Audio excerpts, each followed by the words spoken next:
Hello there, and welcome to the Second Life Book Club. My name is Draxtor, and today on the show, A.M. Dassu, or Az Dassu, author of Boy Everywhere. The book is told from the perspective of 13-year-old Sami, and the book depicts the journey of his family from war-torn Syria to England, from Damascus to Manchester, to be precise. And Sami's 5-year-old sister, Sarah, witnessed a bomb attack at a mall, and since she witnessed that bomb attack, she stopped speaking completely. And the parents decide to leave the country behind so Sarah may find help to heal her trauma. The family is an affluent family. Sammy grows up like, an upper middle class teenager. He has a driver. The family has maids at the home. And practically overnight on this harrowing journey, he's exposed to danger, despair, poverty, brutality, the life of a refugee, and the humiliation that he faces continues as they arrive in England. The book is incredible. It's an incredible example, as I said earlier offline, um, of stories' ability to create empathy or really put us into the shoes of someone from a completely different walk of life. So I would like to welcome Az Dazu. Thank you so much for coming to the book club. Thanks so much for having me. Hello, everybody. And we have to toggle. I'm just reminding myself, we're toggling the speak button in Second Life. You're doing a fabulous job. Your avatar looks fantastic, unbelievable. I wish I would look that good, but we're not here for the looks, Oz. So I'll call you Oz. Is that right? Yeah, that's perfect. Thank you. Now, two questions. Why did you write this book, and why should adults read it? We'll talk a little bit about the main target audience, but I always find it fascinating. For me personally, I love to read young adult. I guess this is also upper middle grade. But the question is, why did you write this in the first place? Can you hear me? Yeah. Yes. Yeah. So I wrote this because in 2015, the Syrian war had already been raging for 5 years, and the the media narrative was really hateful of refugees and very, very negative. And I was sitting in my comfortable living room watching countless news broadcasts about the influx of refugees to Europe. You probably watched them too. And it was one particular interview that I watched on the news that showed refugees in a muddy camp wearing Nike trainers, holding smartphones, and they were talking about what they'd left behind. And in that moment, it was like a light bulb moment. I realized that that could be me. And I literally looked around my living room and I realized that if the government, if we protested against the government because we weren't happy with the way they were handling the country, and the government, instead of listening to our concerns, attacked us and we broke into a civil war, and a bomb were to fall on my street, I would flee my home with my Nike trainers and my iPhone, and I would be that refugee on my screen. And I'd been fundraising, supporting refugees by, setting up various fundraising campaigns for quite a few years. But I wanted to do something that was long lasting by sharing their achievements, their culture, their backgrounds. And that news interview fueled my desire to challenge stereotypes. And I wanted to write a book that was different to those already published about the refugee crisis, that would challenge the narrative that refugees are needy and desperate. And I wanted to show that actually, they were forced to leave home. And I wanted people to consider not where they were now, but what and who they left behind and how difficult it was for them to start again. It's wonderful, and you accomplished something quite extraordinary here. And a little bit later, I'm going to put a pin in here because the family that you depict is an affluent family. The father was a doctor, or is a doctor. The mother is a teacher, and the kids, they're well educated. They speak English. I think they also learn French at school. So these are sort of model immigrants if they were immigrants. Um, I, I find it sometimes problematic when in this contentious debates you lead with with people like these are well educated people, because sometimes what can happen is in the current climate. I have been in these situations where people that say, well, yeah, a doctor is fine because we need him, but these other people are just sort of skimming and they're lazy and whatnot. How would you respond to that kind of, or do you encounter that kind of argument in your sort of daily life? That there's sort of, we should sort of, we should have someone at the border who's like, we need doctors, we don't need these disabled people. Bye. Obviously, this is, part of the narrative that people are coming because they want to abuse our systems. They want to, they need us.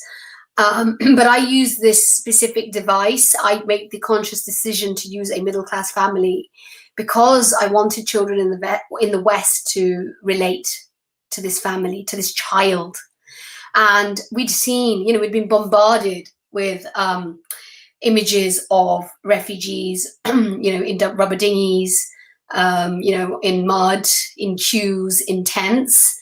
And because of that sort of display of the narrative that the media displayed, it was so easy to forget that Syria is one of the oldest civilized countries. There's this Hmm. perception that people live in the distant desert country in tents, only wearing robes. And not many people know that, they had beautiful hotels, they had KFCs, they had Adidas shops, Costa coffee shops before the war began. And I wanted children and readers to connect to that parallel lifestyle. But I also wanted to consider the other, lower class, working class refugees that there are more of. So that's why I brought in stories like Adams, like Damascus guys, like, other refugees from Iraq and Turkey that he encounters. And I wanted him to acknowledge that he was privileged. But essentially, I wanted to create a window that my readers would be able to experience, fully immerse themselves in a narrative that they could connect to. Right. And that's why specifically I chose a middle class family. And that is really brilliant. The brilliant plotting that you're doing at the world building, exactly like you said, because Sami, they encounter another kid from more unfortunate circumstances where his relatives are dead, so he's an unaccompanied minor of 15 years old. And so we see through Sami's sort of privileged eyes that he gets thrown into these refugee centers, and these rooms where 20, 30 people sleep on the floor, and it's smelly, and the toilets are dirty. You see also the whole sort of range of people who are fleeing their countries. And before we start reading, I want to actually throw this up here because, as you rightly said, the narrative of some Middle Eastern countries, specifically Syria, is I mean, it's incredibly offensive, oftentimes, when people basically allege that there are people living in tents and herding cows. I put up a slide here. This is Shyla put this together, our co-producer. This is pre-war Damascus, where the journey of the family, Sami's family, begins. This is a very modern city that also retained its heritage, as you can see through these wonderful historical buildings. And yeah, I mean, this is modern day Syria. It's a modern country. Quickly before I forget, I also want to shout out to Ruby, who put some little props here on the stage that have to do with the story. We see a little wrecked rowboat, and we'll talk about what that has to do. I think people can guess, because these refugee journeys, they often include boat rides on water. We all know, we have all seen footage of people in overturned dinghies and people drowning. You have a soccer ball, you have soccer cleats here, you have a backpack underneath the desk here. You have prayer beads and an airplane. Those are all important parts of the story. And on the other side of the stage, you have a doll. And I don't know what that is because I'm not a gamer. Is this a PlayStation or an Xbox? So that's, of course, also very important in a teenager's life. And then, of course, we have the book here. Um, Wonderful cover. The book's here by the side. Now, what age is this for, Oz? And can I read it? Am I weird that I'm reading that at my age? No, you're not weird.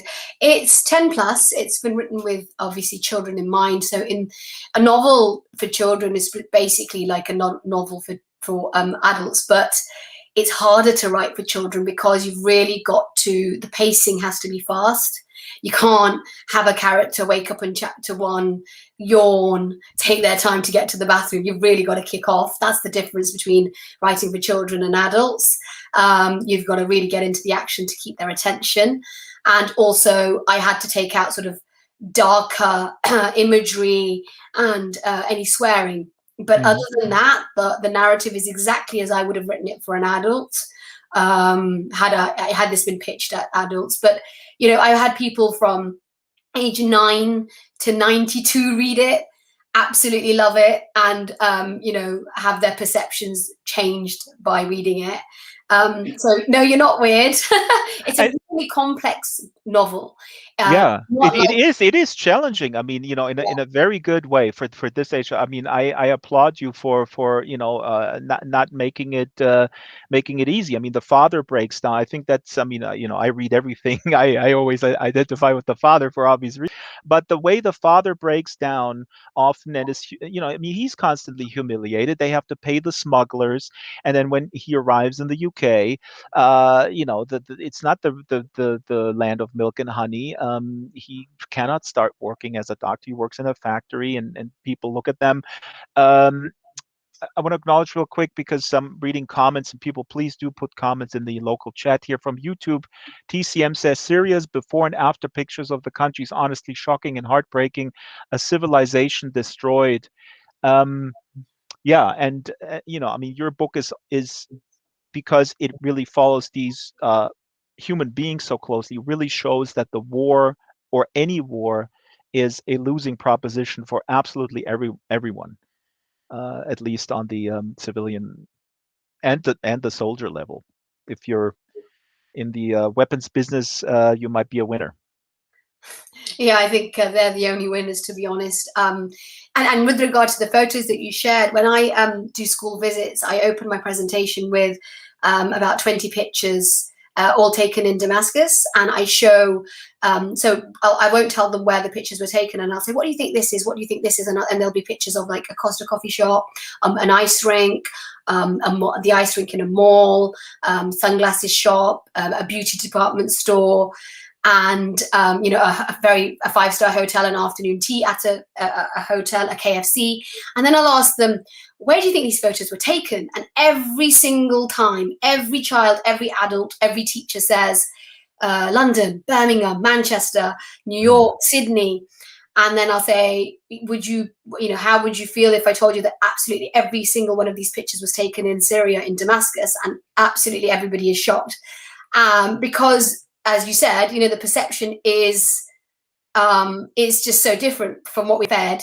And you've got the old city, which the pictures that you've got up are some of, like the mosque, etc., are in the old part, which is really traditional, beautiful, a real heritage site. And then you've got the newer part with, the ice rinks. And so that the dad's friend is there, and he opens their home, but his wife and their teenage son are not thrilled that all of a sudden an entire family lives in their house, and especially Hassan, the teenager who has to basically give his room to this family, is pretty pissed off. And so you, us, with your book, you're advocating communism. Okay, I'm joking. Let's get let's No, get a I'm not. little reading. Let's get a little reading going. And magically here, as it happens in a book club, a music stand with the book is appearing now in front of the stage. So if I could ask you to walk towards this book stand while I'm setting up the excerpt, the first excerpt that we're reading. Um, yes, very good, very good. And I'm moving. You can stand right there where you are, and I'm going to move the book stand towards you because that's part of the welcoming package. And we have a different background here because we have the background of waves and lightning and scary stuff. Because in this excerpt, we hear from Sami's journey. It's kind of in the middle of the journey, and it involves a boat ride. So uh, I mean, you researched this really well. But before we get into this short excerpt, which is showing us the anxiety that Sami has before they actually go on that boat. How long are these boat rides usually? Oz, do we know this? There like a an It average? it depends. It can be hours. Like 3 hours, because Mm, it depends what kind of boat you're on. If you're on a inflatable second-hand rubber dinghy with one oar, you're going to be. It's going to take you 4 to 5 hours, if not longer. If there's bad weather, etc. So it can be really traumatic, really difficult. I don't think I've ever heard of a journey that was short and easy. Certainly not for your normal average refugee, as in not a migrant who's got money, etc. So yeah. and the money really does matter because this family also, I mean, they have money and they spend a lot of money, but still, nonetheless, they're in situations that are life threatening. So let's read this excerpt here. Sami, and he's afraid of water to begin with. Here we go. So this is the beginning of chapter 12, and Sami is, as Draxtor said, right in front of the sea. You'll be okay. Baba's words spun around my head, muffling the crash of waves surging in front of me in the cold, dark, salty night air. My legs trembled as I stood on the shingle beach, staring at the outline of the small fishing boat floating in the shallow water. I can't get in that! My life wasn't supposed to turn out like this. This wasn't part of the plan. Sami, there is no time to argue. Just get in. I turned around and looked at Baba. I can't. We'll drown. I can't do it. In a split second, I was off my feet. Baba had one arm tight around my back and the other under my knees. I gasped for breath as he squashed my face to his chest, my body thrashing against his as he stepped onto the wooden jetty. I squirmed and yelled, but the sound disappeared into the thick fabric of his waterproof jacket, the smell of wax wafting up my nose. The next moment, he tipped me upright again and something swayed under my feet. The boat. Oh, God, not the boat. I kicked, but his grip was too strong, burning into my skin as he pushed me down, and I crashed painfully onto a hard bench along the edge of the wooden boat. He stood over me with a chilling look in his eyes that made my mouth dry. Mama and Sarah were already on board, so I fixed my gaze on them, the heat rising in my cheeks at the thought of how Baba had just made me look. Sarah knelt on Mama's lap, clinging to her, her thin arms wrapped around Mama's neck. I wanted to say something to Mama, but kept my mouth shut. No one's listening to me, I reminded myself, clenching my jaw. I have no choice. If they left me behind, I wouldn't have a clue what to do. So I sat and stared at the foamy bubbles floating on the surface of the shimmering moonlit sea. It was all I could do. Would we die tonight? It seemed unlikely we'd make it after everything we'd heard over the last few days. So many people had died in this sea. What chance did we really have? Baba didn't seem to care. I closed my eyes as small raindrops began to moisten my face and started praying that the boat wouldn't capsize. And that's AM Dazu, Az Dazu, reading from Boy Everywhere. Thank you. This is a one. This is such an impactful read. If you'd like to go back to the sofa, and we'll discuss a little bit, and we'll have another reading shortly. Now, I actually have when you sent me your reading list.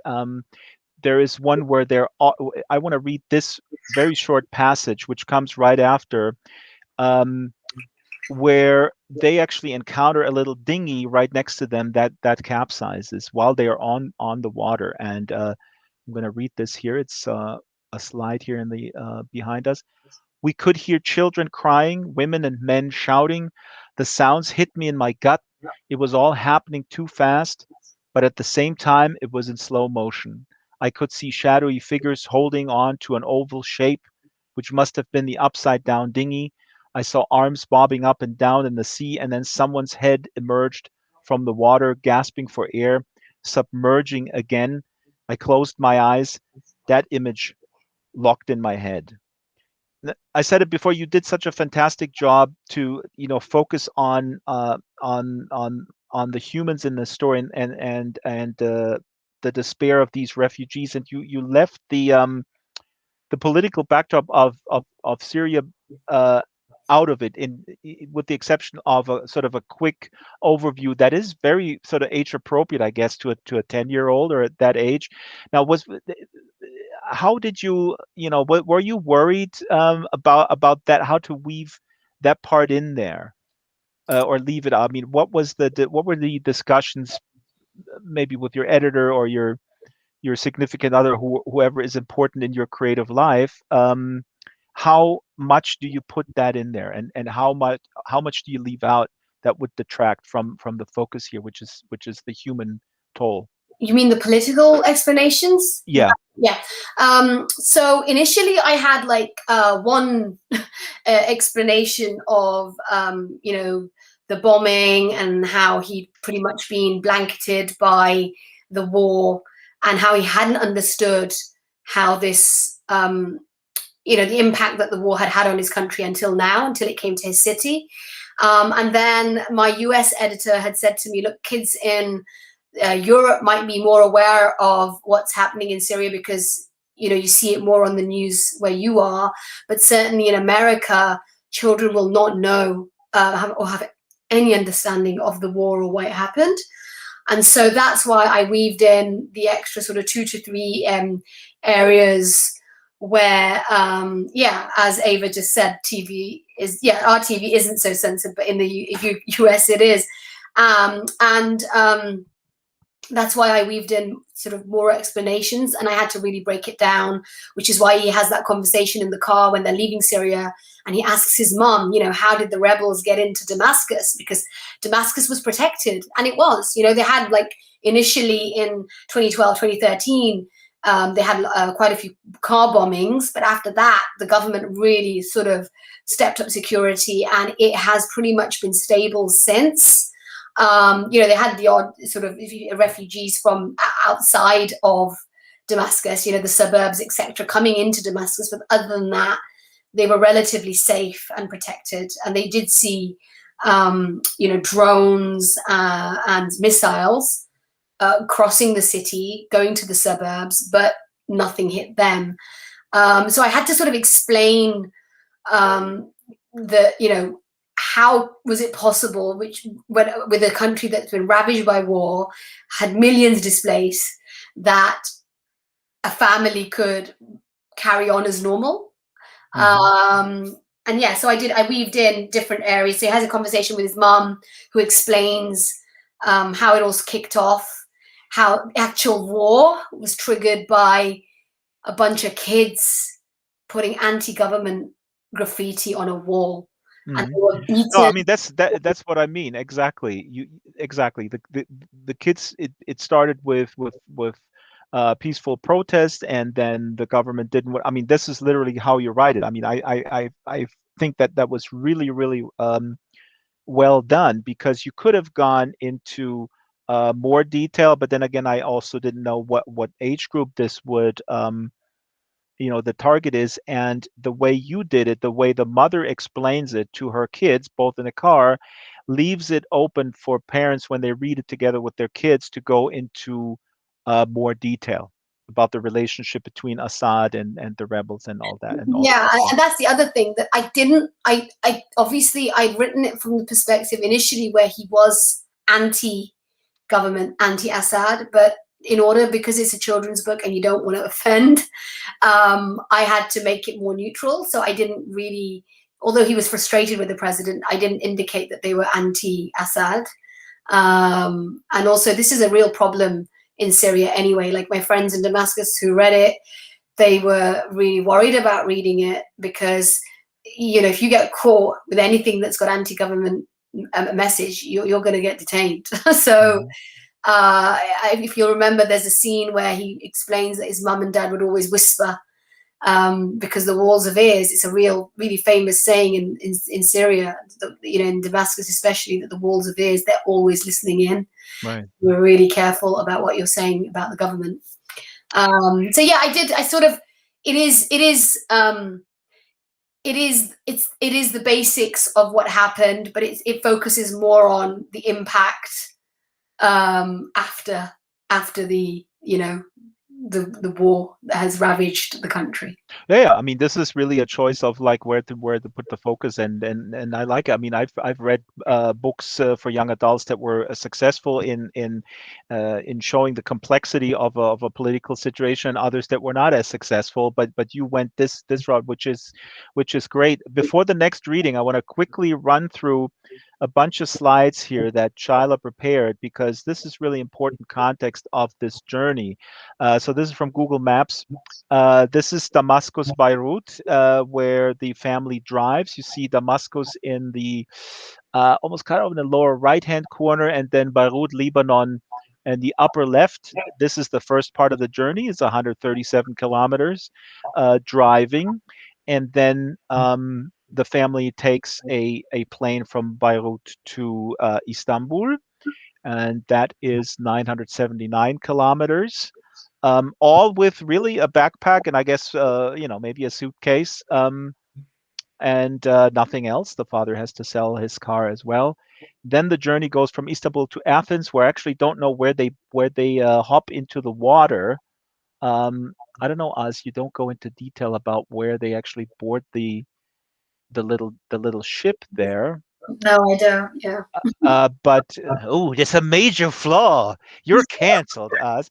No, so this is Istanbul to Athens is 562. Of course, this includes the going across the water, and then Athens to Manchester is another flight, and that's also an amazing part of the book when they arrive at the Manchester airport, and Sami is somewhat relieved. You know, here they are, and the first thing the father says to the immigration official says, "We are here to seek asylum." And yeah, and they, you know, get in the back room and have to talk to police. And Sami basically thought that everything was over, everything is fine now. He did not anticipate this. But let's start from the beginning. Can I ask you to get up again? I mean, this is like a workout here. Virtual reality. This next excerpt is right from the beginning of the book.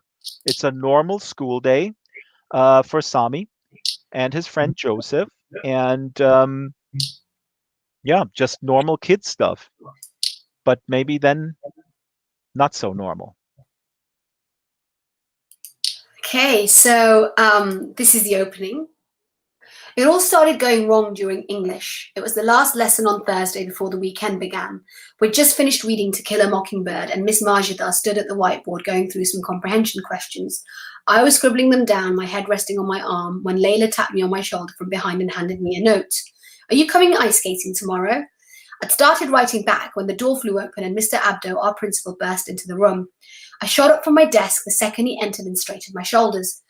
Everyone's eyes were fixed on Mr. Abdo, their faces blank. "Pack your bags, you're all to go home," he said, rubbing the creases on his tired, worn face. "See you back here on Sunday morning."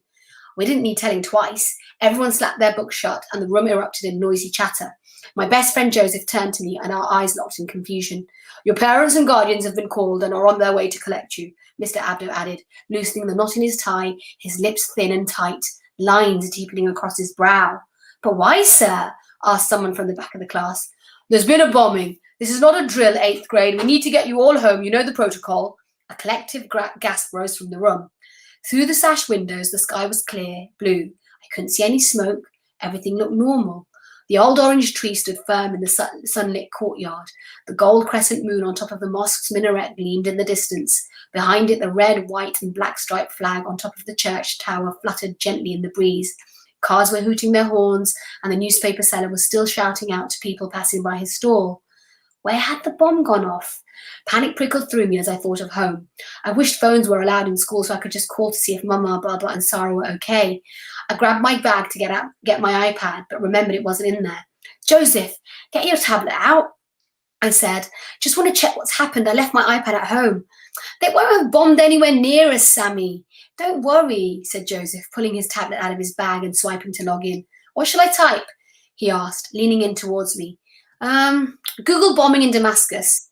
After a second, he pursed his lips and said, nothing's coming up. He showed me the error message. The internet was down for the second time that day. My shoulders tensed. I quickly reminded myself that it was usually the outskirts of the city that were bombed. Most of Syria was torn apart because of the war, but no one had gotten close to Damascus. And then he has a bit of an interaction with the class bully. So this is a little bit later when they've just come out of school and they're on the street, and then they're on the road. It took 20 minutes to get out of the school street behind all the other cars, but when we got moving, I could see the high-rise buildings were still intact. The roads were clear, traffic only building up near the checkpoints. There were a few fluffy clouds scattered in the sky. Something circled a blue far away, probably a helicopter. I still couldn't see any smoke in the air. They'd probably bombed the outskirts of the city, I reassured myself again.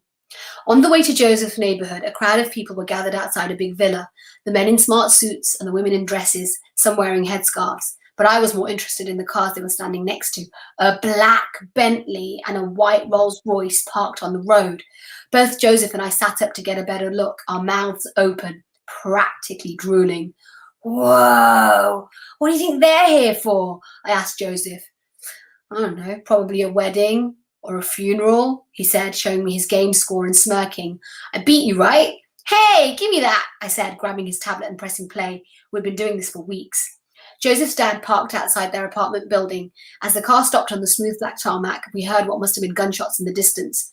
I always thought it sounded like rain hitting a tin roof, but it wasn't raining. We jumped out, sheltered our heads with our arms, and ran through their black front gates. We raced straight up to Joseph's bedroom, throwing our bags down next to some dried orange peel he hadn't bothered throwing away. I sat on the end of his bed while Joseph switched on his PlayStation and small flat-screen TV. May as well play FIFA if we can't play the real thing, eh? He said, his chin jutting out because of his grumpy face. Yeah, may as well, I said, wishing the trials hadn't been cancelled and that we were showing off the skills we'd been practicing in the stadium instead. There was a small knock on the door and it opened. Hi, you two. Do you want something to eat? Asked Joseph's mama. Nah, said Joseph, still facing the TV screen, waiting for the game to load. How about you, Sammy? No thanks, Auntie, but can I have a drink, please? Joseph's mama smiled. Sure, what would you like, Coke? Yes, thanks. Shall I call my mama to get Abraham to pick me up? He's probably waiting for me at school. No, she said quickly, in a strange, high-pitched voice.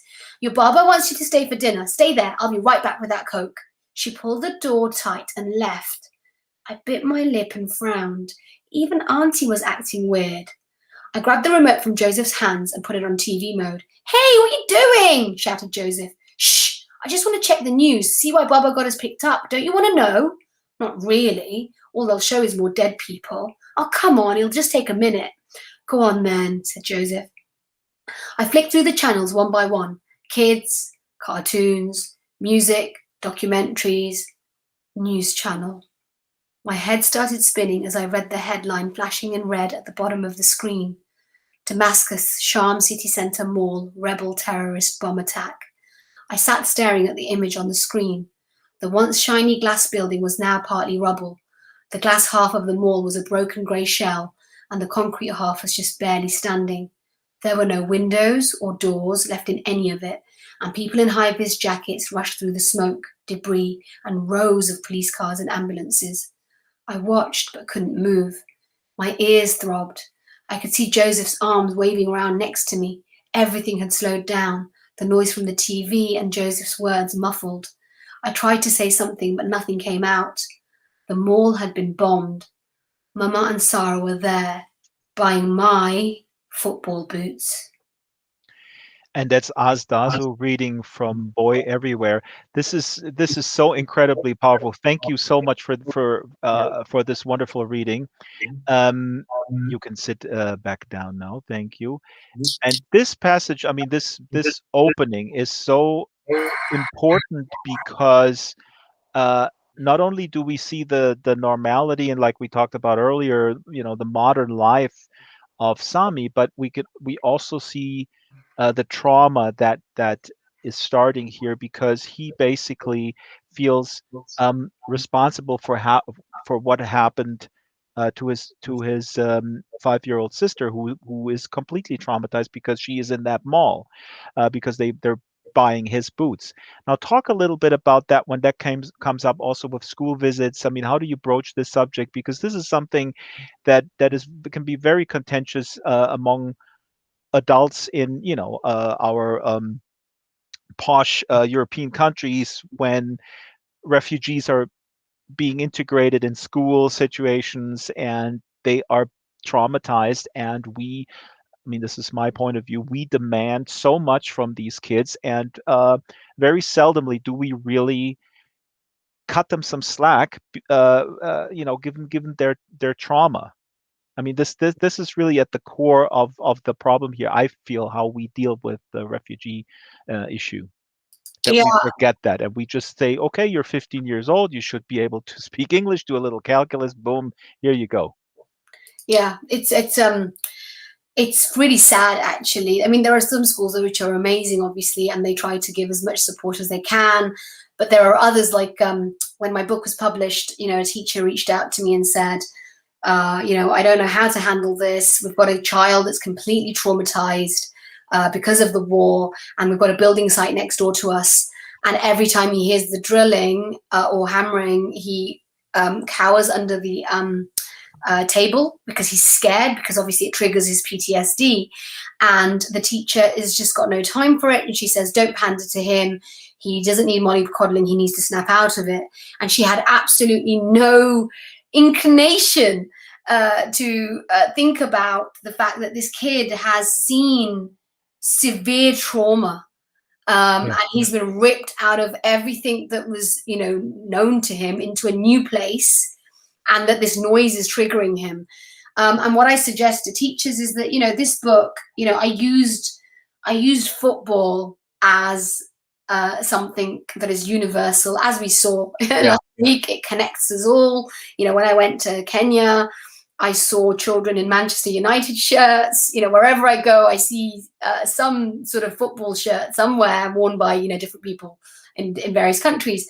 And I just said that, look, you've got to find something that child might connect to. If they're not going to talk, they would have had a doll or a toy or a car or a football, right?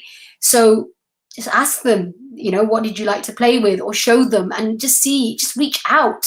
Like, sometimes you've just got to let go of the learning and let that child adjust. And the problem with, especially in UK schools, is that the pace is so fast because they have to meet Mhm. so much criteria for the syllabus, for the curriculum, that teachers don't actually have time to stop and listen to the children. Yep. So yeah, it is a problem. It is a problem, and it varies school to school. Some schools are doing amazing work, and some are appalling, like the one that I just told you about. And then But amen to what you just said. I mean, I just want to pause here and have people really sink this in, because I also hope that the pandemic may, we may actually hopefully learn something, that the pacing is just too frantic, and it may accommodate people like me who for some reason genetically I'm just wired like that, but it doesn't work on a societal level, and we're creating enormous problems, not only with traumatized children, even so quote unquote normal kids can't keep up with this stuff. And so the teachers are caught in the middle there as well, because they have to just sort of plow through the curriculum that is pushed towards them from above. yeah, exactly. It's true.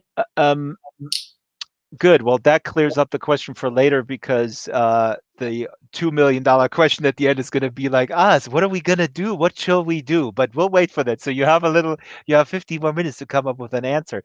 This is a slide here that I'm throwing up in the back that Shyla was putting together. Um, Oh yeah, Shila's actually asking the question. There's a teacher's guide for the book. What was it like creating that and the teacher's guide? Right. So what goes into preparing a teacher's guide? And the slide that I put up here in the back is the Boy Everywhere word search. And there's a little puzzle here, and the kids can search for words that have to do with the story, stereotypes, charity, bully, Manchester plane, friends, backpack, mall, asylum seeker, detention, Joseph, email refugee, parts of protagonists and places and such. Um, One word that is not in that list, Oz, is survivor's guilt. um, that Sami has in a way because he feels again his family was hurt because they were doing something for him and he was basically not hurt. But what goes into putting this material together? So the teacher's guide was put together by literally, educational specialists Ah, in the US. And they literally, I mean, if you look at it, it's like this comprehensive 20-page document that, I mean, it analyzes my books in a way that I didn't even think it could be analyzed. It's it's amazing. like you go like, wow, I'm a genius. I was like, wow, yeah. And they've literally looked at the use of language and the use of emotion and so much depth in there. But I didn't put that together. That was actually educational specialists. But in terms of my own workshop, I go in from a perspective of hooking the children. So as I said, I show them pictures so they can connect. And then we make a list. I'll do a reading, and then we'll make a list of if you were told, by your parents that we're leaving in the next few hours, what would you take? You haven't got long. You can't take a suitcase. You've got a small backpack. You've got to be able to run. What are you going to take? And then children will basically say things like water, food, clothes, my pet. And then I'll say, the sad thing is that you can't take your pet. And when the war first broke out, Aleppo was covered with cats that had been abandoned because people left. They had to flee, and they had to leave their pets behind. And so there was nobody to look after them. And so it's sort of building that empathy through sort of activities. And then at the end of it, I asked them to write a letter to their best friend, and you've got, and I'll sort of mirror what happens to Sammy. So I'll say, look, you haven't got a mobile phone, you haven't got a charger, but because your dad, you haven't got a plug point to charge it in. Your dad wants to save the battery because for emergencies. So you're gonna have to write a letter. So what are you gonna write, and how are you gonna explain to your best friend that you've left without saying goodbye, where you are now and what you're going through? So really immerse themselves into that sort of experience. But yeah, in terms of the educational teacher's guide, I didn't do that. And my son helped me do this word search, believe it or not. Aha. Well, it's always good when you have experts tell you that you're a genius. That feels good after this long journey, solitary journey of writing a book. We're nearing the end. We have about 12, 13 more minutes. This is a wonderful conversation, Oz, and I want to encourage people. Get a lot of messages that the region is full, so we will have Oz in the post show as per usual, where everybody can ask questions. So please do try to come in later. Keep trying. We open it up for a few more people, so you can try to teleport into the into the normal location. The because people also ask me here, what is this map that is standing here in front of the main sofa? And that map is actually because Oz was just asking kids, what would you take if you had to leave the country and you leave everything behind? I would, of course, take this map, which is a map by Abraham Ortelius, who was a Belgian cartographer. And this is a map of the Middle East, of Palestine, and parts of Syria in there. And this map is from 1572. And that's the kind of history snob that I am, I would carry this map on my back on a dinghy. Um, no. That's amazing. Now you mentioned football, and I want you to comment on the foot. I call it the football dilemma or the soccer dilemma. Soccer for our American friends. Now you use football in the book as this universal thing that every in every teenager's life, football plays a huge role.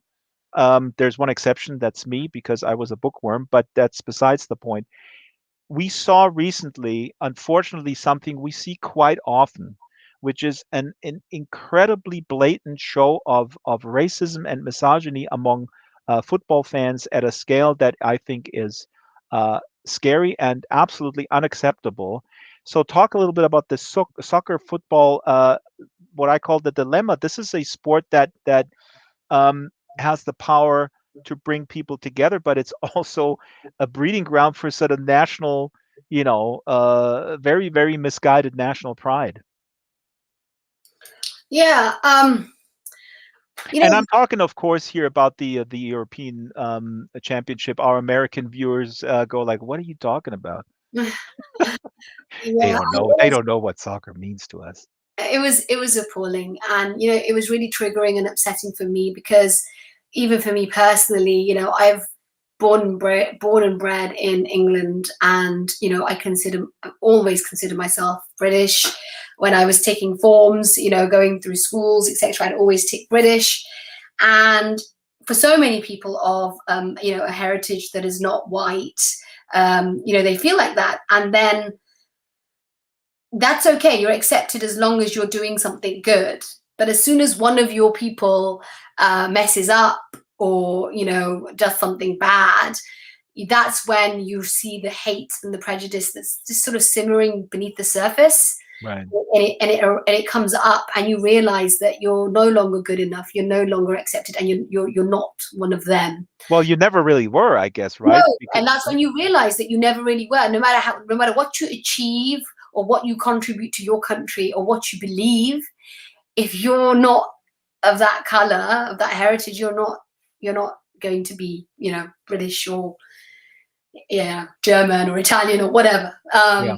And the problem is that people at the moment are saying that this is a football problem, and it's not. It's actually it's a societal problem, and it needs to be solved. Where really my concern at the moment is that I really believed like 30 years ago, I truly believed that never again meant never again.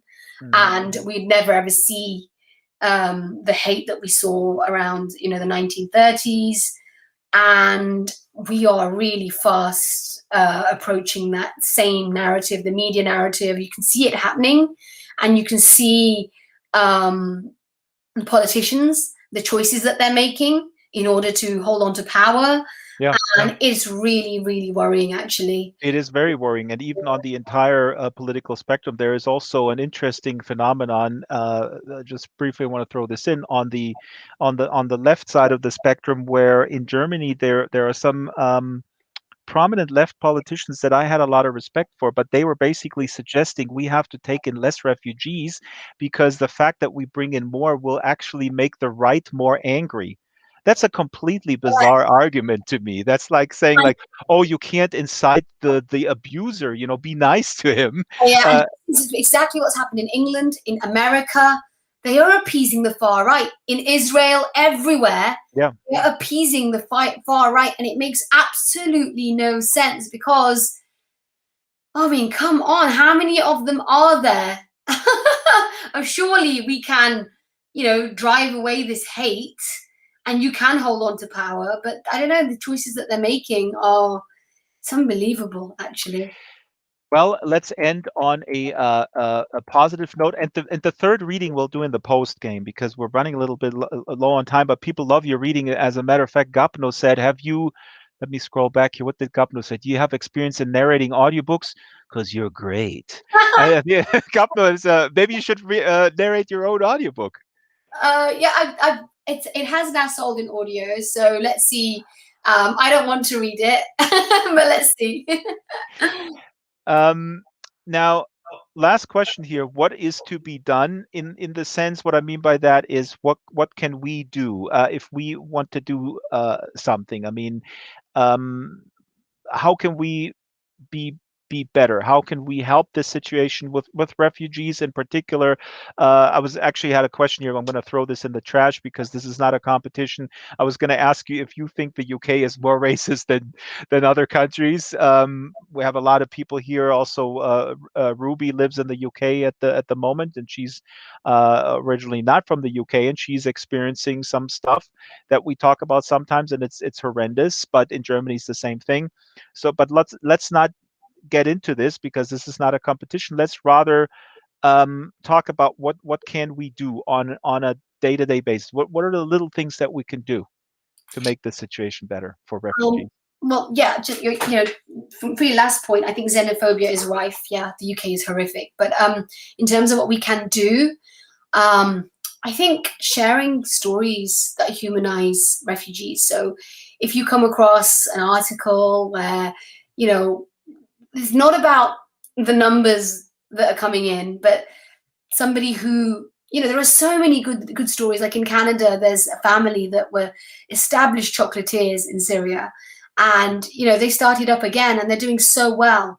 And then there was another woman who in Damascus, she had to flee because her husband's office building was bombed, and they fled with their two daughters. And she was a microbiologist. She had 2 degrees. She couldn't get a job here, so she started her own business, making cheese. And she's now employing 15 people. She's an entrepreneur. She's won awards. So there are so many sort of good stories that we can share. And also just, I think when you do see somebody that is xenophobic, if you have, I know it takes courage and time sometimes to argue to these people, but even just putting a comment there to shut people down, it's being an ally. Yeah, being an ally, and actually, I would actually add also in public. I mean, don't put yourself in danger, kids. But oftentimes in public, there might be a situation where there's a lot of bystanders who will, who can be swayed. I mean, I'm obviously not suggesting if you. Oh God, now I get into hot water, and we're running out of time because I'm not suggesting that if you are not a judo black belt or a karate whatever belt, and you see a situation where 3 or 4 hooligans are harassing someone, that you should step in. No, you should call the cops right away. You should probably not step in on your own. But yeah, don't step in. Do not fight. so don't do it. I would be safe. But if you encounter someone in your family or someone in a discussion, just also step in and also help out. If you see someone on the street, help out with them. Money does help. Get into a conversation, find out what the situation is, accompany someone to a public service place, maybe someone who is maybe not capable of the language. If you have time, spend the time like that. Well, you can it's about amplifying voices. So, sharing good stories.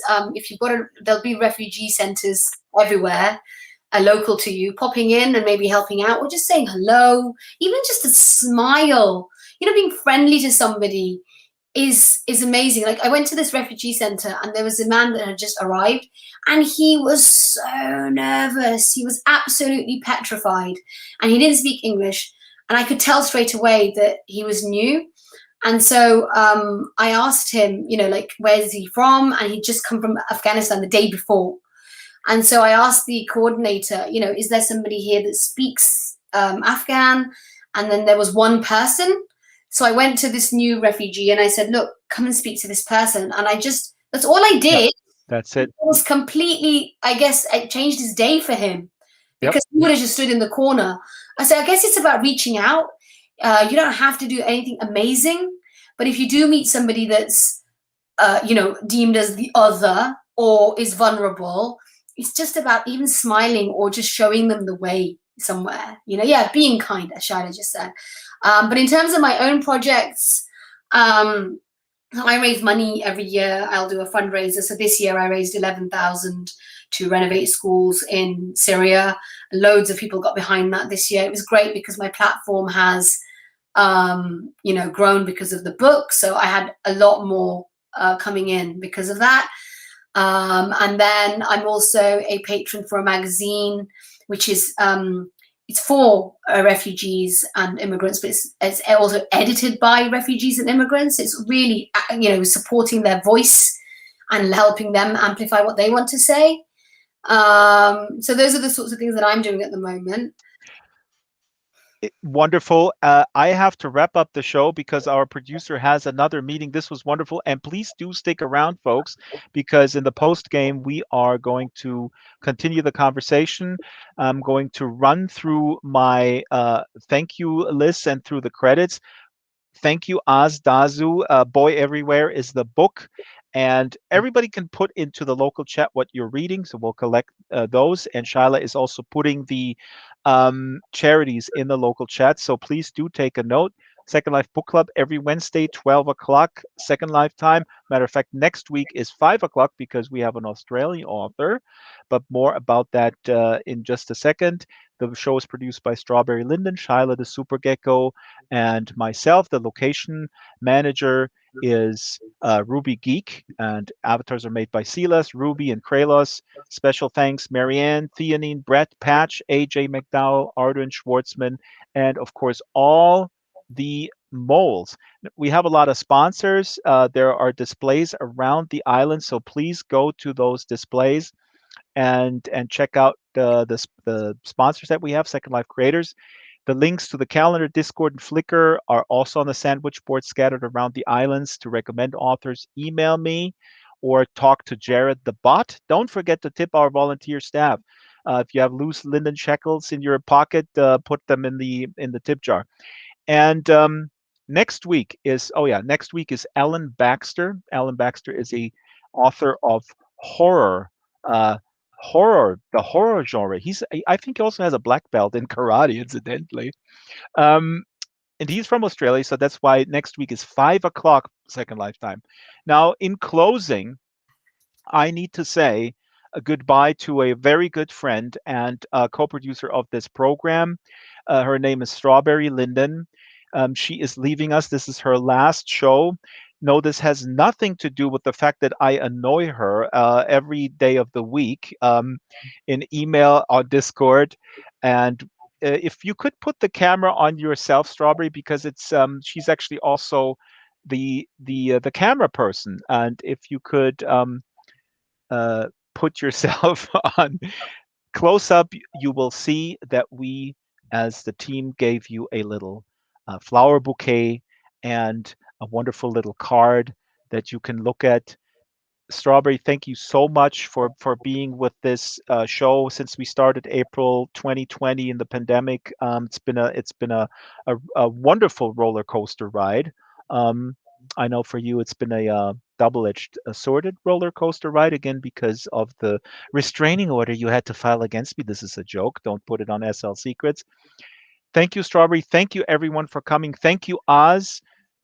Check out this book and recommend it to your library and to your school. And Oz, I hope that this is going to be translated into German. I'll recommend it to the English teacher here at the school for sure. Thank you so much. And remember that this book is for adults too, as in, it's not just for children. It's like Room. Room has a 5-year-old protagonist. Yes. It's like that. It's just got a 13-year-old protagonist. So yeah. Thank you, everyone. Stick around for the post game. I'll see you all next week. Again, 5 o'clock right here on the Second Life Book Club.